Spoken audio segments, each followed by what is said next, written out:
sea, bueno, pues está escuchando muy atentamente todo lo que decís nuestro invitado, Albert Rivera, presidente de Ciudadanos. Bienvenido. Buenos días. También vamos a hablar de la reforma de la Constitución. ¿Está usted de acuerdo con que hay que reformarla y que el modelo de Estado es precisamente lo que más se demanda? Yo creo que una Constitución hay que revisarla con microcirugía jurídica, no dinamitarla. Y por tanto hay un informe del Consejo de Estado en mediados de los 2000 que está bastante bien, que habla de la sucesión de la corona, que habla de fijar cuáles son las autonomías, de qué competencias se cierren las competencias quitando el artículo 150.2 y se diga qué es local, qué es autonómico y qué es del Estado.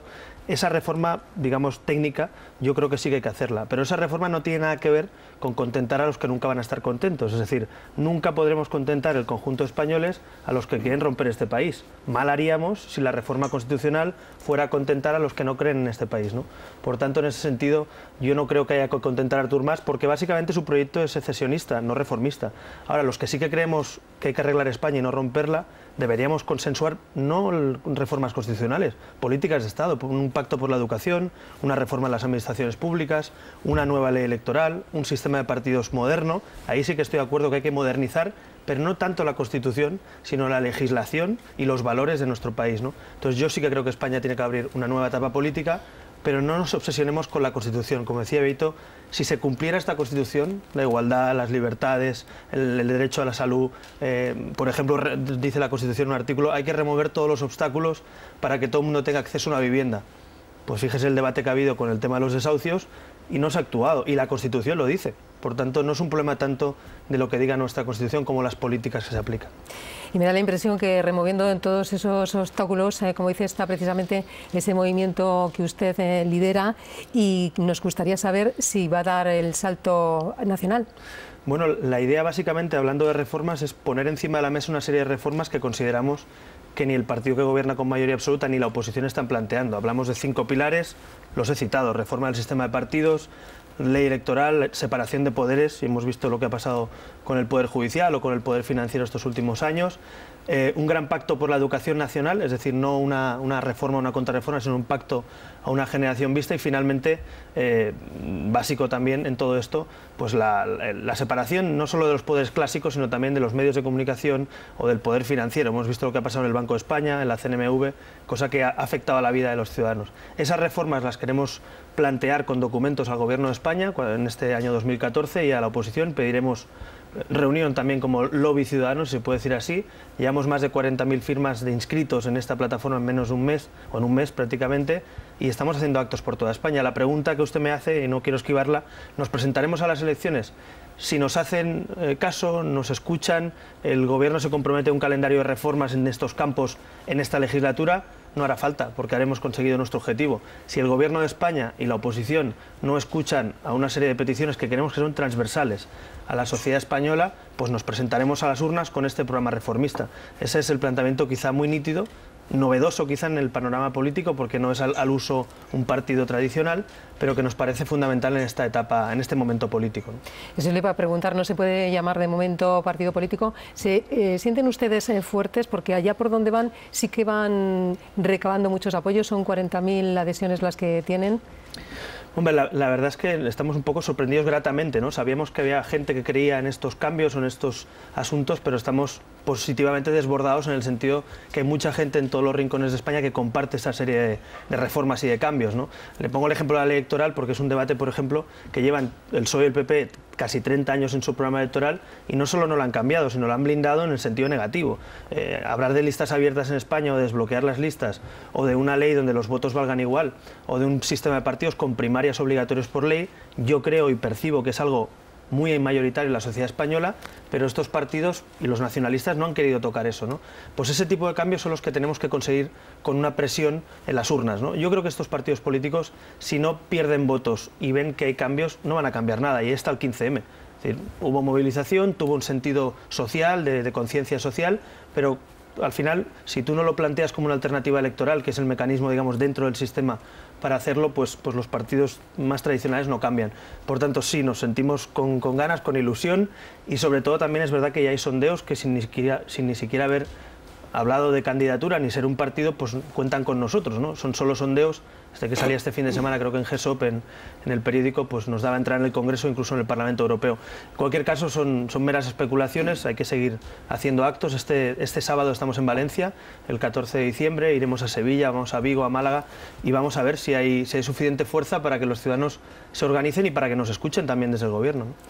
¿Qué espectro político ocupan ustedes? Los de izquierda, los sectores de izquierda dicen que ustedes ocupan la derecha y al revés, los de derechas dicen que ocupan esa posición de izquierdas. Cuéntenos, defínase. Pues miren, yo soy presidente de un partido político que se llama Ciudadanos, nos hemos defendido y somos además definidos, mejor dicho, en nuestro programa como un partido que recoge dos ideologías o dos corrientes básicas de opinión en la Europa del siglo XXI, que es la socialdemocracia y sus mejores avances, y el liberalismo político, que son la separación de poderes, las libertades, el constitucionalismo, y nos parece que ese espectro, que en Europa le han llamado tercera vía, que existe en otros países como en Inglaterra, como en Holanda, aquí no existe en España. Aquí o tenemos el intervencionismo clásico, digamos, de la parte más socialista, o una parte muy conservadora o muy poco sensible con lo social en la derecha. Yo creo que hace falta un espectro político que defina esos valores de igualdad y oportunidades, conjugarlo con la libertad. Ese es nuestro espacio. Que eso no gusta a quien es dogmático, lo siento. Que eso le importa al Partido Socialista para echarnos a la derecha y al Partido Popular a la izquierda, bueno, quizá es que hay mucha gente que no es roja ni azul en este país. Quizá hay mucha gente que no se define como roja o azul. Quizá el guerra civilismo se ha acabado. Quizá las dos Españas hay que enterrarla y tiene que nacer una España de ciudadanos libres, iguales, críticos. Por tanto, nos sentimos comodísimos en ese espacio político que representa, yo creo, buena parte de lo mejor de la Europa del siglo XX, de la segunda parte del siglo XX, y que hay que actualizar con nuevas formas de hacer política, ¿no? A través de las redes sociales, a través de la representación de los ciudadanos, a través de los cambios en el sistema de partidos. Sinceramente, no me preocupa lo que algunos otros nos digan. En el Parlamento de Cataluña pasa una cosa muy curiosa, ¿no? Cuando salen algunos a la tribuna del Partido Popular, dice, ustedes son la marca blanca del PSOE. Y cuando salen otros del PSOE dicen, ustedes son la marca blanca del PP. Y yo les he dicho alguna vez, digo, vayan ustedes con cuidado que las marcas blancas en época de crisis se venden mucho, ¿no? Entonces no nos preocupa ser marca blanca de uno u otro, somos libres y por tanto no estamos preocupados por eso. Pues no es un mal gancho entonces. Y también dicen, aparte de esas marcas blancas, depende de dónde vengan, dicen que es usted el Kennedy español. Eso sí que no estoy de acuerdo, porque el presidente Kennedy, aparte de ser un referente político y yo creo que de formas de hacer política también, ¿no? Eso sería absolutamente abrumador y exagerado. Sí que es verdad que en algunos de mis discursos cito a Kennedy como a otros líderes, porque me parece que Kennedy dijo una frase que representa lo que nuestro movimiento ciudadano quiere representar, que es sin complejos pedirse cada uno de nosotros qué vamos a hacer por nuestro país. Es decir, la frase de no te preguntes qué va a hacer tu país por ti, sino tú por tu país. Si lo dices en según qué contexto, pues igual te corren a gorrazos. Pero yo creo que cada vez hay más españoles que dicen o lo hacemos nosotros o nos movemos o esto no va a cambiar. No van a venir hombres de negro de la Unión Europea a arreglar el país, ya lo hemos visto. Los partidos tradicionales, si no hay presión social, no van a hacer cambios y por tanto hay que moverse. De estar en el sofá de casa, de quien nos esté viendo en casa, o yo también hace 6 años estaba en el sofá de mi casa pues indignado con algunas cosas y montamos una plataforma civil. Yo sí que quiero hacer cosas por mi país, nuestro granito de arena, con mucha humildad. No me gustan los salvapatrias, lo he dicho muchas veces, creo más en un movimiento civil organizado de cambio. Y en ese sentido, desde luego, Kennedy fue un referente, ¿no? Estos días que se habla de Mandela también, o de Luther King. Yo creo que hay personas que han sido pequeñas palancas de cambios, ¿no? en algunas cosas en la vida social y política del mundo. Tenemos muchas más preguntas. Sí. Buenos días, señor Rivera. Buenos días. Yo quería volver a Cataluña y a su última denuncia en el Parlamento acerca de esa agencia de espionaje que tanto ha irritado a los nacionalistas, pero que a mí me parece que es gravísimo que dentro del Estado español, dentro de un país democrático, un partido político utilizando las herramientas pueda crear una agencia de espionaje. ¿En qué situación está eso después de todos los desmentidos nada convincentes que ha habido? Pues mire, el otro día efectivamente sacamos en el Parlamento un documento que nos hizo llegar precisamente los periodistas. Yo agradezco que algunos periodistas hagan su labor y hagan ustedes su labor de denunciar lo que a veces desde el poder se hace, ¿no? Y en ese sentido pues nos hicieron llegar un documento estratégico, preparado desde dentro del Gobierno de Cataluña, que quería poner en marcha una especie de CNI catalán, una especie de agencia de espionaje. Artur Mas me contestó diciendo que no sabía qué era, Sacamos el documento, creo que quedó bastante evidente que mentía, pero es que hoy además el Confidencial, el diario que lo sacaba, acaba de publicar hace una hora que más encargó en Madrid, es una información que acaban de publicar, que encargó por 21.240 euros un informe para la creación de ese CNI a una empresa en Madrid y que luego eso se cocinó en un informe interno de CSICAT, que es el organismo de la Generalitat. Esto es gravísimo, es decir, mentir en sede parlamentaria, utilizar dinero público, utilizarlo para una estructura paralela del Estado de Derecho, es decir, para crear una agencia de espionaje, y es por esto que nosotros ahora mismo vamos a registrar la petición de comparecencia de Artur Mas extraordinaria en el Parlamento de Cataluña. Nos parece que primero ha mentido, segundo se ha utilizado dinero público, como informan los periodistas, y tercero, me niego a pensar que en mi país se hacen estructuras paralelas para espiar a la gente. O sea, no lo tolero como demócrata, y nuestro grupo no lo tolera, y creo que muchos españoles tampoco. Por tanto, esto vamos a hacer y vamos a buscar apoyos. Espero que los demás grupos estén a la altura. Vamos a ver si Esquerra Republicana hace de salvapatrias nacionalista o cumple con las libertades y con la transparencia, ¿no? Vamos a buscar apoyos para que Artur Mas comparezca por esto. Buenos días, señor Rivera. Quería Buenos días. volver a lo que estaba comentando antes, definiendo su movimiento, su partido de origen en Cataluña y su movimiento ahora por toda España.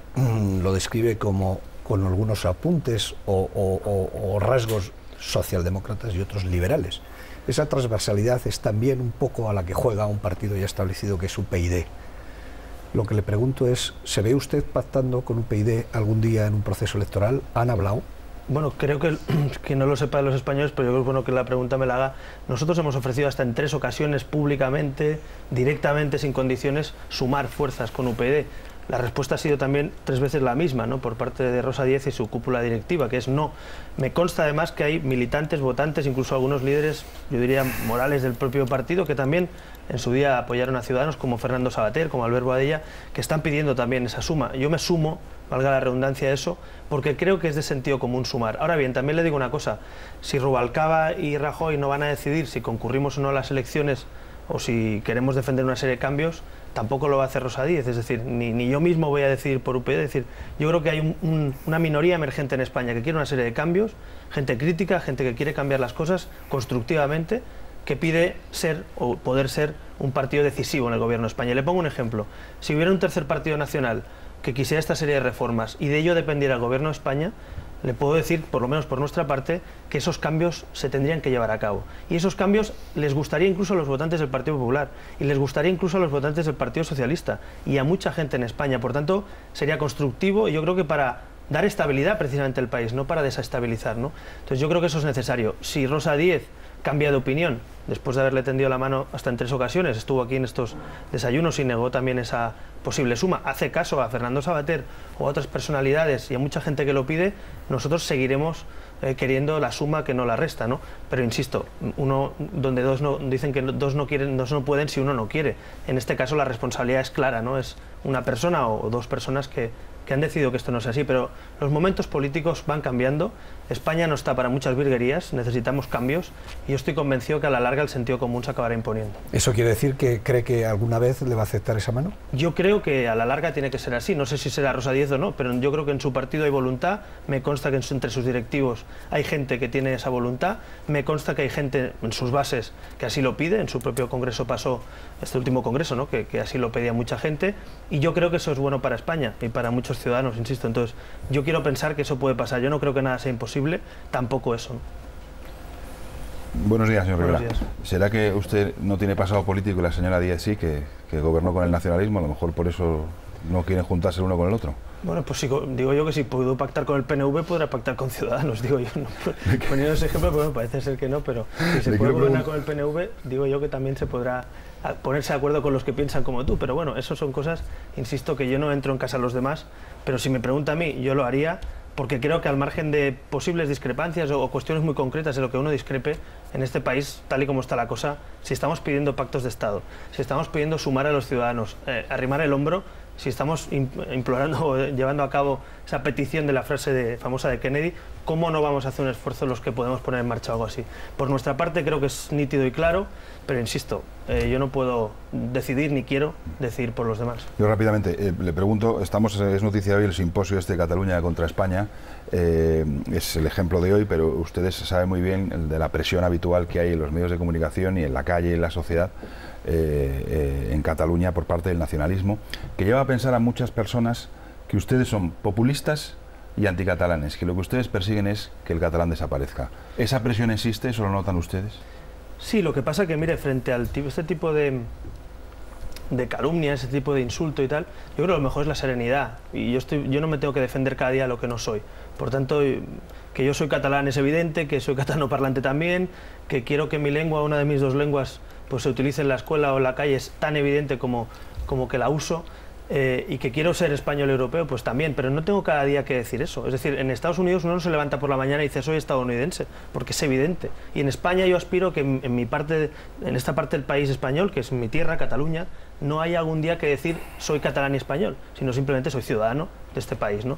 Y por tanto ese tipo de simposios demuestra hasta qué punto también aquella frase de De Gaulle es aplicable aquí. De Gaulle decía que el patriotismo es amar a tu país y el nacionalismo es odiar a todos los demás. Pues yo creo que ese simposio demuestra eso. ¿Cómo se puede hacer desde la Generalitat una propaganda, vamos a hablar claro, una propaganda con dinero público utilizando ese título de España contra Cataluña cuando es falso, cuando la historia no tiene nada que ver con eso?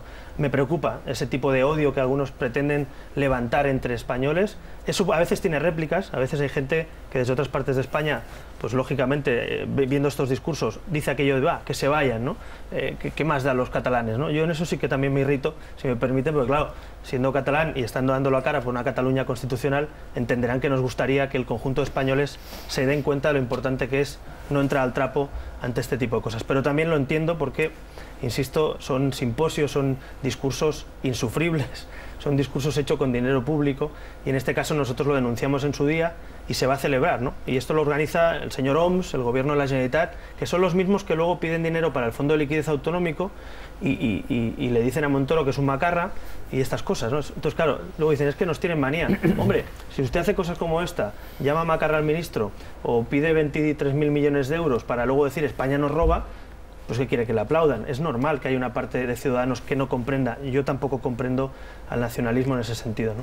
Señor Rivera, dice que han denunciado este simposio. ¿Es la medida que han tomado ustedes en contra de estas jornadas? Bueno, en el Parlamento pues, pedimos explicaciones y costes, porque claro, evidentemente aquí hay algo organizado con el apoyo y el sello, en definitiva, de la Generalitat. Es decir, si ese simposio lo hiciera una fundación de Convergencia Unión o de Esquerra Republicana o quien fuera, en ámbito privado, bueno, pues no estaría de acuerdo, pero claro, cuando eso tiene la organización, el sello y el apoyo de un gobierno, y hay historiadores y gente que por suerte se ha bajado del carro, ¿no? Y no han participado en esa barbaridad que no tiene ningún contenido, digamos, objetivo, porque pretende explicar la historia y la relación entre Cataluña y el conjunto de España, pues básicamente en los últimos 3 siglos, ¿no? Pero yo insisto, me hace mucha gracia que los nacionalistas se vayan a 1714 para cualquier cosa y que luego sean incapaces de reconocer el periodo de libertades y desde la Constitución, o sean incapaces de hablar de la Constitución, de admitirla, ¿no? El argumento que decían antes a mí también me sorprende, es que esta Constitución no la ha votado mucha gente. Bueno, Obama tampoco ha votado la Constitución norteamericana, ni Merkel probablemente, o si lo hizo, sería muy jovencita, no lo hizo porque fue hace muchísimo tiempo. Por tanto, ese argumento es absurdo. Las constituciones son herencias jurídicas y políticas que recibimos todos, que hay mecanismos de enmienda, y los que no aceptan la Constitución del 78 sí que aceptan la mentira de 1714 y utilizada como argumento, digamos, de enfrentamiento entre Cataluña y el conjunto de España, cosa que no entraremos aquí, pero que no es cierta, evidentemente, en una guerra dinástica y mundial prácticamente, y no como aquí se intenta vestir como un ataque a mi tierra o a nuestra historia, ¿no? Un detalle más sobre este asunto: el Partido Popular ha pedido que estas jornadas, que este simposio se suspenda. ¿Ustedes se suman? Por supuesto, políticamente sí. Yo creo que además hay que hacer preguntas parlamentarias, hay que saber cuánto ha costado, quién lo ha organizado, por qué se ha hecho, pero evidentemente no tiene sentido que este simposio se celebre, insisto, desde la oficialidad. Pero claro, ¿sabe qué pasa? Que yo reconozco que en Cataluña quizá nos estamos acostumbrando demasiadas veces a ver cosas como esta. Es decir, yo creo que cada día hay una barbaridad de este tipo. Cada día, cuando uno ve a veces algún medio de comunicación público en Cataluña, escucha y ve según qué reportajes, cuando ves ese tipo de simposio, cuando uno coge según qué libro de texto, ¿no? Y ve qué cosas se dicen, pues uno también comprende por qué quizá hemos llegado en parte, no solo por eso, pero en parte hasta aquí, ¿no?